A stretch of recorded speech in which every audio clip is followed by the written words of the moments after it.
Muy buenas noches. Bienvenido una vez más a Entrevista con Ibelice Gómez.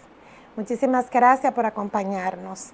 Hoy tenemos un invitado que siempre, cada vez que él participa en este programa, es un honor, nos honra, porque es una persona que tiene una trayectoria dentro de la política con mucho conocimiento, y le decía ahorita detrás de cámara, tú eres un cerebro, porque sabe todos los temas de este país.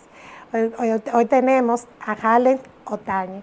Bienvenido y gracias. Buenas noches, Ibelice. La verdad que un placer volverte a acompañar aquí en tu programa. Gracias. Y por supuesto, como siempre, disponible para responder a tus inquietudes y de los amigos del espacio. Para que nuestro público conozca de todos esos temas que están ahí, como digo yo, en la mesa.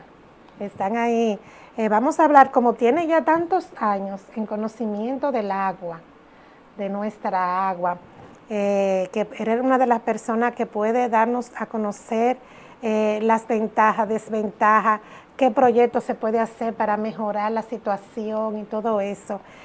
¿Cómo tú evalúas el desempeño de este gobierno en el transcurso que ha tenido y lo que es el acueducto, el agua potable? Si nos llega, no nos llega, ¿por qué? Habla un poquito de eso. Bueno, partiendo en principio de las quejas, de las demandas que está haciendo la población, en el caso, por ejemplo, de tu caso, de aquí de la ciudad de Santiago, pero uno lo ve en todo el país, hemos visto un deterioro, la verdad, en la calidad del servicio, que podemos medirlo de muchas formas. Una, sin duda alguna, es la cantidad de horas al día que la gente tiene disponible el servicio. Eso se ha reducido.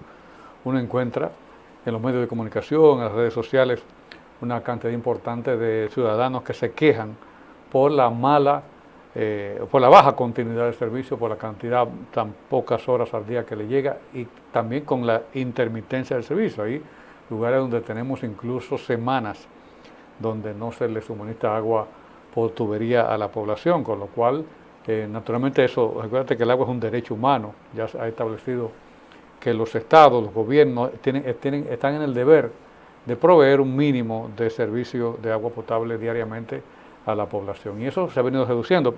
Lo digo, Ibelice, porque hay muchos indicadores que nos van diciendo esto. Uno tiene que ver con la continuidad, con la cantidad de horas, pero también hay otros elementos que están en debate, que tienen que ver con la calidad, o sea, la potabilidad del servicio, que se ha visto en muchos casos comprometida, la atención justamente de las quejas del público, no solamente por la falta de agua, sino, por ejemplo, por averías, por problemas de orden comercial, de facturación, etcétera, que lo estamos viendo. Pero además, ya un poco más visto desde el punto de vista técnico, estamos viendo que los acueductos dominicanos adolecen de una enorme cantidad de pérdidas. ¿Qué significa esto? Que aunque producen una cantidad de agua en las plantas, en las obras de toma, digamos en la parte que tiene que ver con la producción, luego, al hacer la distribución hacia las casas, hacia las viviendas, hacia las industrias, hacia las redes que en general alimentan una población, pues es mucha menor la cantidad de agua, porque en el trayecto, en el transcurso, en el transporte de esa agua a la gente, pues se producen una cantidad de pérdidas, que naturalmente es agua que se desperdicia, es agua que estamos demandando al medio ambiente, sin embargo en la misma población no la tiene disponible. Y esto tiene que ver mucho con las debilidades institucionales, Ibelice, porque mira, desgraciadamente las corporaciones de agua, el INAPA, en cada provincia, pues han incrementado enormemente lo que se llaman los gastos corrientes. Nóminas, por ejemplo, el caso de Santiago, Corazán había hace unos años, qué sé yo, 1.500, 1.400 empleados, y hoy casi se ha duplicado esa cantidad, teniendo el mismo servicio a la misma gente, más o menos, ¿verdad?, en la población. Lo que implica esto es que hay un proceso como de politización en exceso de estas instituciones, gastos superfluos, gastos que no están orientados a la operación, al mantenimiento de las redes, mantenimiento de los sistemas, y que permitan justamente mejorar el servicio. Y eso, por ese camino, definitivamente me dicen, no vamos a llegar bien como sociedad, como ciudades, como municipios, con los servicios de agua potable, y ni hablar de saneamiento. ¿Tú crees que el crecimiento de la ciudad también, es decir, muchas construcciones, influye en esta escasez que se presenta con el agua? Miren, no es el factor más importante. El factor más importante tiene que ver con la ineficiencia con que se manejan los acueductos, con la incapacidad, por ejemplo, para operar adecuadamente las redes, porque no hay una planificación, porque incluso no se conocen bien las redes, los sistemas del acueducto, no lo operan bien, muchas veces con personal no calificado para hacer los trabajos. Y eso tiene como consecuencia entonces que, por ejemplo, uno ve que en las ciudades normalmente lo que está pasando es que los puntos más altos de la ciudad o más alejados del centro tienden a no tener servicio, a tener un pésimo servicio, porque no hay digamos, un sistema de regulación, de operación adecuada de la red que mantenga las presiones, los caudales, ¿verdad? De manera continua en los lugares. Y esto, como digo, tiene que ver con esa debilidad institucional que se está presentando en las instituciones. Como ingeniero que tiene ya experiencia siendo ingeniero, conoce toda la estructura, todas las necesidades, y como dirigente de Fuerza del Pueblo en el partido, ¿qué tú consideras que podría hacerse para mejorar? Es decir, si ahora mismo la Fuerza del Pueblo tuviera en el poder, ¿qué usted implantaría para regularizar mira, el sistema de agua? De las primeras cosas que haríamos es incrementar lo que es la medición del consumo de agua, porque ahora mismo se han abandonado, tanto en Santo Domingo como en Santiago, y ni hablar en el resto de provincias, lo que es colocar medidores para que el ciudadano sepa primero qué cantidad de agua está consumiendo, pueda hacer un consumo racional de ella, que la cobranza, la facturación se haga en base a lo que la persona consume. ¿Qué logra eso? Eso logra que en las casas, en la vivienda, reduzcan la cantidad de agua que usan, porque generalmente se usa más de lo que se necesita. Y cuando usted disminuye el consumo en cada vivienda, va a tener más agua disponible para que vaya donde se necesita. Es decir, que se mida el agua. Que se mida. Tanto que se mida lo que usted produce, porque por ejemplo, imagínate si usted tiene una industria de leche, por ejemplo, ¿verdad? Y usted no mide la cantidad de leche que usted produce y que usted distribuye. ¿Cómo va a funcionar esa empresa? ¿No? La leche se vende en un cuartillo, ¿verdad? En un medio litro, un litro, de forma tal que haya un control del producto para que no se desperdicie, no se pierda y a su vez la industria entonces tenga pérdidas y tenga dificultades financieras y de toda índole. Pues con el agua no está pasando eso. Con el agua usted se conecta a la tubería, como está pasando ahora, sin medición, y no importa lo que usted consuma, no importa lo que usted malgaste, paga lo mismo, porque no hay medidores. Entonces, imagínate eso pasando en 1 millón de hogares, 2 millones, 3 millones de hogares, entonces sencillamente es un desperdicio continuo. Entonces, hacer control del consumo, esa es una. Otra, someter, digamos, las redes de distribución del agua en los distintos sistemas de acueductos a procesos primero de una modelación hidráulica. ¿Qué significa eso? Bueno, estudiar la altura, la distancia, la presión, los diámetros de tubería que se tienen y hacer, digamos, un modelo que hidráulicamente funcione para que el agua llegue acá, llegue acá y llegue acá. Si no es suficiente, si hay un problema de producción, entonces hacer sectorización, es decir, un tiempo acá, un tiempo allá, pero que sea confiable, que esté basado en un modelo, no en la mente de alguien que abre una válvula, que va a la otra, que a veces pueden hacerlo con buena intención, pero sin el debido estudio, a veces las buenas intenciones no llegan. Por supuesto, reducir los gastos superfluos en estas instituciones. Si una institución puede funcionar con 1.000 empleados, no hay que tener 2.000, porque entonces ese dinero que usted le paga a los que están de más, es el dinero que usted no usa entonces para mejorar la planta de tratamiento, para mejorar las redes, para garantizar la potabilidad, es decir, hacer un proceso de racionalizar los gastos de estas empresas y conducirla hacia un sistema que sea más sostenible financieramente. Entonces, digamos, ahí te hago 3 grandes medidas de corto plazo que pudieran sencillamente mejorar sustancialmente lo que es el suministro de agua. ¿Y alguna estructura que sea hacerla para fines de que el agua llegue siempre continuo? Bueno, esto, elevando presiones, como te digo, modelando adecuadamente la red, por supuesto garantizando que los sistemas de producción, o sea, el agua que usted toma desde un río o de la presa, los sistemas de tratamiento en las plantas, los sistemas de bombeo, que todos esos equipamientos funcionen. Y ahorrando ese gasto superfluo, se puede entrar e invertir en estas instalaciones para que den un mejor servicio.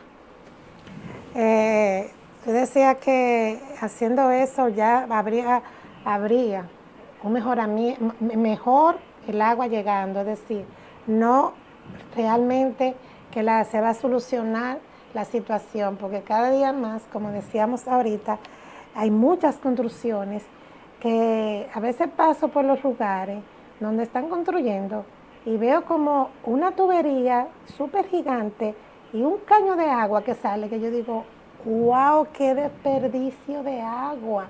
Entonces, yo lo veo así, yo no sé de dónde está saliendo, yo lo que me imagino que sale del acueducto, yo digo, wow, pero cuánta agua. Entonces, sí creo que, es decir, no considera que sí tantas estructuras que están haciendo, incluso todas esas construcciones de monorriel y todo eso, ha conllevado a esta escasez de agua que tenemos. No, mira, evidentemente en un acueducto, recuerda que un acueducto se diseña, se proyecta pensando en el crecimiento futuro de la población, ¿verdad? Porque toda ciudad crece inevitablemente, y entonces cuando usted funda un acueducto, inicia un acueducto, es pensando que en los próximos 20, 30, 40 años ese acueducto pueda operar. Ahora, ese acueducto puede operar dando un buen servicio si el agua se administra bien, si el agua no se desperdicia, si hay un consumo racional, lógico, natural. Digamos que en tu casa, que hay 5 personas, por ejemplo, pues puedan consumir, qué sé yo, 20, 25, 30 metros cúbicos al mes, pero no 100, porque si son 100, entonces tendríamos gente sencillamente que consumen 100, pero otros que consumen 0, habría un desequilibrio natural en esto. Bueno, pues vamos a esperar que sí se tomen en cuenta esas observaciones que acaba de expresar y que se pueda llevar a cabo. Y ojalá que sí. Porque como decía ahorita al inicio, que usted decía ahorita que el agua es una de las cosas más necesarias en el ser humano. Es decir, debemos mejorarlo, de verdad que sí. Así es.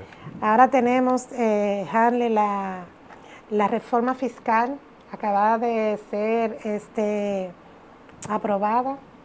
Me gustaría que para el público usted no hable un poquito de lo que es, cómo usted lo evalúa eso, cuáles son las ventajas y desventajas, principalmente para la clase media. Así es, mire, lo primero es que partamos de una cosa. El gobierno había anunciado que se iba a someter a un proceso de austeridad.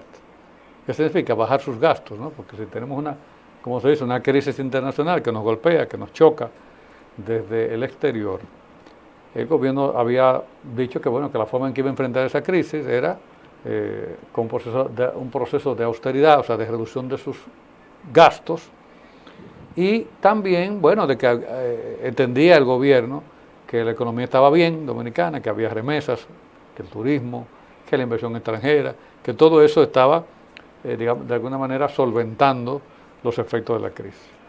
Pero de pronto, de pronto porque después de la promesa, lo que hemos contado es que, contrario a lo que prometió el gobierno, no han hecho lo que han dicho. Por ejemplo, las nóminas públicas han subido. En el mes de mayo, que recién pasó, porque todavía junio está en proceso, el gobierno aumentó su nómina en casi 3.000 millones de pesos. Pero por otro lado, le dio sobresueldos a empleados públicos por más de 2.000. ¿Qué significa eso? Que en medio de la crisis aumentan nóminas, aumentan gastos, contrario a la política de supuesta austeridad que el gobierno iba a tener.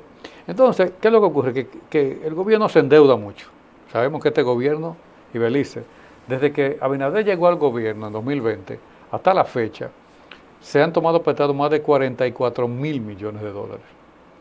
Es una cantidad que es casi igual a lo que el país había cogido prestado desde antes de Abinader, desde Santana, desde la fundación de la República hasta Abinader, pues se había cogido 44.000, 45.000 millones de dólares, y en este cuatrenio, estos 6 años de gobierno del presidente Abinader, se han cogido lo mismo que se habían cogido antes. Con lo cual, significa esto que han tenido disponibilidad este gobierno financiera, han tenido muchísimo dinero, más que ningún otro, por la cuestión del endeudamiento. Y aún así, este año se han cogido varios miles de millones de dólares también ya de préstamos adicionalmente. Entonces, ¿qué significa esto? Que por un lado tienen una gran cantidad de endeudamiento, por otro lado una gran cantidad de gasto, corriente especialmente, porque hay algo hincapié en lo siguiente, Ibelice, que es muy importante esto. Este gobierno se ha caracterizado por hacer poca inversión de capital. Y para que tus televidentes nos entiendan. Por ejemplo, si yo en mi casa gasto en, qué sé yo, en refresco, gasto en vino, esos son gastos corrientes, gastos superfluos, ¿no? Que no van a retornar de nuevo en mejorar la riqueza de la casa. Pero si yo el dinero lo agarro y digo, bueno, voy a hacerle un anexo a la casa, voy a hacerle una marquesina, voy a comprar el solar al lado y lo voy a poner más grande, estoy aumentando el patrimonio, ¿verdad? Estoy aumentando el capital, estoy generando riqueza. O yo digo, bueno, pues voy a poner un colmado, entonces usted está aumentando, porque eso va a generar riqueza. Pero no, el gobierno se ha gastado más en nómina, en gastos especialmente superfluos, gastos que no generan riqueza. Y todo ese paquete de cosas, entonces, la tenemos que pagar los ciudadanos, aumentándonos los impuestos a nosotros. Por ejemplo, ¿qué ha hecho el gobierno actualmente? Bueno, le ha aumentado de 25 a 27% el impuesto sobre la renta a los profesionales liberales, ingenieros, arquitectos, abogados, que muchas veces te hacen un contrato a ti de alquiler, que hacen un contrato de venta. Todos esos, vamos a decir, trámites que tiene que hacer un abogado van a ser aumentados porque le han aumentado, por supuesto, el impuesto a los abogados, sobre todo a los que tienen mayores ingresos como profesionales. Y eso lo va a pagar el consumidor. Pero algo más, y esto es una cosa que la gente tiene que entender, han aumentado también lo que es la tasa o el porcentaje que se paga por las transferencias bancarias. Tú sabes que ahora la mayoría de procesos que se dan, me imagino que tú en tu programa, los suplidores, los anunciantes, los publicistas, te pagan por una transferencia bancaria, no nadie ya anda haciendo cheques, es muy raro, ¿verdad? Sino que se hacen transferencias. Bueno, a cada transferencia, por cada 1,000 pesos que tú transfieras, te van a pagar una tasa. Te han aumentado la tasa, creo que un 2 o un 3%. Pero ¿qué ocurre con esto, por ejemplo? A ti te pagan, bueno, te hacen una transferencia. El que te paga a ti, le cobran un impuesto por transferirte. Pero tú, después que estás en tu cuenta, dices, bueno, déjame pagarle al camarógrafo, ¿verdad? Entonces le transfiere al camarógrafo, ahí pagas tú impuestos por esa transferencia. Pero el camarógrafo recibe el pago tuyo, que ya tuvo que pagar impuestos. Pero el camarógrafo le debe, qué sé yo, a alquiler de su casa, al dueño de su casa. Entonces le transfiere, ahí también paga impuestos. Es decir, es un impuesto que se va cobrando por el mismo dinero. O sea, digamos, que un anunciante te pague 100,000 pesos aquí. Bueno, paga impuestos por transferir esos 100,000 pesos. Pero de esos 100,000 pesos que tú tienes, transfiere 40, pagas impuestos por esos 40. Pero el camarógrafo infiere, de esos 40, transfiere 20, paga impuestos por esos 20. Es decir, es un impuesto envolvente que va sumando, de manera infinita prácticamente, ¿verdad? En desmedro, por supuesto, de recursos, que no lo va a poder usar ni el dueño de la casa del camarógrafo, ni el camarógrafo, ni tú, ni tu anunciante, sino que se lo va a quedar el gobierno. Y si fuera para hacer las cosas que necesitamos, bueno, usted diría, bueno, van a hacer algo con eso, pero es para pagar salario, es para pagar combustible, es para pagar un helicóptero de una señora que anda volando por ahí, que ha sido muy criticada, es para esos tipos de cosas, y no para, por ejemplo, Ibelice, la autopista Duarte tiene todo el gobierno de Luis Abinader construyéndose y no terminan. ¿Tú te das cuenta de eso? De aquí a La Vega tienen 6 años y no terminan. De La Vega hasta Santo Domingo, picada la carretera aquí, un letero allá, 6 años. ¿Saben los accidentes que se han producido en estos 6 años? De noche con el peligro, muchas veces que no hay adecuada iluminación. Entonces tú dirás, bueno, nos están cobrando impuestos. y terminan la autopista Duarte en tiempo adecuado, tú dices, bueno, perfecto. Están haciendo el monorriel, uno no critica que lo hagan bien, pero ¿cuántos años van de monorriel? ¿Cuántas fechas han puesto? Terminen eso, por Dios. Le estamos pagando impuestos para que terminen las obras. ¿Me doy a entender? Es decir, se trata de un gobierno que nos está poniendo más impuestos, pero no nos está devolviendo en obras, en servicios adecuados, como mencionamos al principio del agua, que usted diga, bueno, esos impuestos se están yendo a mejorar el agua. No, está empeorando.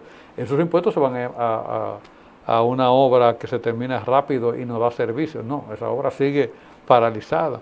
Entonces, lo que estamos viendo es que sufrimos, los ciudadanos, especialmente como tú dices, la clase media, pagando más impuestos, y no vemos que este gobierno nos ayuda a mejorar nuestra vida. Es decir, que en conclusión no está de acuerdo que se haya aprobado la... No, de ninguna manera, de ninguna manera. Yo creo que el gobierno tiene la oportunidad de bajar los gastos, hacer un contenimiento de sus gastos corrientes y reconducirnos por mejor lugar a este país. Vamos a esperar que Dios meta su mano. Si no mete Dios su mano, o que siempre la mete, pero a veces nos da la oportunidad de hacerlo a nosotros. La oportunidad es de votar para sacar a este gobierno en el año 2028. Este gobierno malo. Jale, ¿cuáles son los proyectos en crecimiento que tiene la Fuerza del Pueblo aquí en Santiago, para Santiago? Pues mira, en Santiago necesitamos muchas cosas. Nosotros discutimos muchos proyectos para nuestra ciudad. Por ejemplo, nosotros necesitamos en Santiago un nuevo hospital, o casi se podría decir que una ciudad hospitalaria para atender algunos casos. Por ejemplo, nosotros necesitamos un hospital público para el cáncer, que dé servicio a todo el Cibao, porque hay centros hospitalarios para el cáncer, pero privados. En toda esta zona no hay un hospital público dedicado, especializado en el Cibao. En el cáncer para el Cibao. Nosotros necesitamos en toda nuestra región, en Santiago, un hospital que atienda los casos, digamos, catastróficos, que atienda accidentes, que atienda este tipo de emergencias. Hay uno que está, digamos, entre La Vega y Bonao, pero ya en nuestra zona no lo hay. Y aquí hay muchos accidentes. Muchas veces usted va un sábado en la noche, un viernes en la noche, a los hospitales públicos, especialmente al hospital José María Cabal Ibáez, que está muy congestionado, y encuentra pacientes que no tienen cama, que están atendidos muchas veces en el suelo porque no tienen suficiente capacidad. Entonces necesitamos un hospital especializado para esas cosas. Nosotros necesitamos en Santiago también hacer más conexiones viales en la propia ciudad. Por ejemplo, ya no basta el puente Hermano Patiño y el puente de la otra banda para comunicar lo que es la parte suroeste, Bellavista, esta zona, con el centro de la ciudad. Nosotros necesitamos hacer un puente que se ha planteado por la avenida Francia, ¿no? Al final de la avenida Francia, que cruce hacia aquel lado del río, hacia Bellavista, para tener otra alternativa. Porque no sé si tú has visto que, por ejemplo, usted va a las 7 de la mañana, desde las 6 de la mañana hasta las 9 y pico de la mañana, a veces hasta las 10, el puente Hermano Patiño es un caos. Sí. Un caos total, no hay forma, porque es la única opción de conexión entre no solamente la zona de Bellavista, la Herradura, todo el Yaque, es que por ahí también viene gente de Mao, viene gente de la línea del noroeste, porque muchas veces por Navarrete se complica bastante. Entonces todo ese flujo de tránsito termina en un cuello de botella en lo que es el puente Hermanos Patiño. Pero hay algo más. Nosotros necesitamos ampliar la carretera que va de Santiago hasta Moca, la carretera que va por Licey, sí, que ya también es un problema muy serio, ya no da abasto, hay que buscar la ampliación. Pero lo propio hay que decir de la avenida o la carretera que va hacia Tamboril, por igual. Muchas dificultades, mucha debilidad. Hay que hacer algo, hay que buscar alternativas con el caso de la carretera Luperón, especialmente de esa zona de Gurabo, porque el presidente Luis Abinader prometió que iba a ser la de 4 vías, ¿no? Bueno, prometió que iba a ser la de 4 vías, la de Tamboril, la de Licey y la de Gurabo.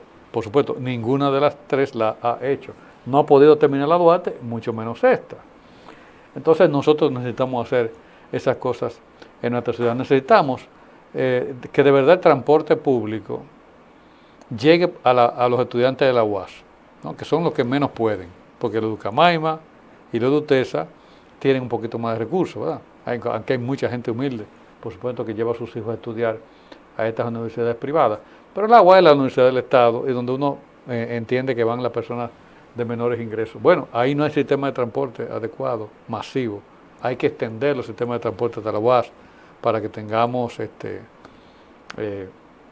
digamos, que los estudiantes vayan en condiciones humanamente aceptables, ¿verdad?, hacia a recibir estudios. En fin, hay una serie de proyectos necesarios para nuestra ciudad.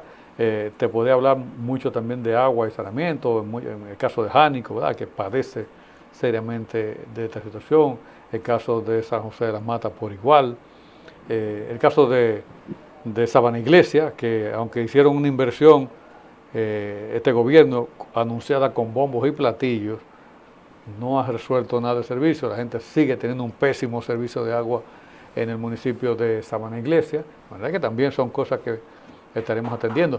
Pero muy especialmente también, Ibelice, atender temas como el de la seguridad ciudadana. Santiago, desgraciadamente, se ha convertido en un epicentro de muchísimos casos de violencia, de delitos, de robo, de asaltos, de raterías por las calles. Se han vuelto muy inseguras.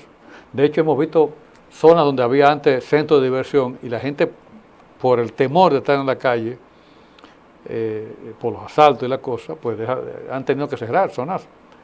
Yo a veces pasaba por ahí, por la zona de La Gallera, por ejemplo, ¿verdad? Por ahí había muchísima gente que estaba teniendo un colmado, bueno, eso se ha muerto. Por la situación económica, por un lado, pero también por la inseguridad. Entonces, eso es un tema que tenemos que atender. Por ejemplo, hemos visto en los últimos tiempos en Santiago que ha habido protestas de gente que está en los programas de medicamentos de alto costo por enfermedades catastróficas, ¿no?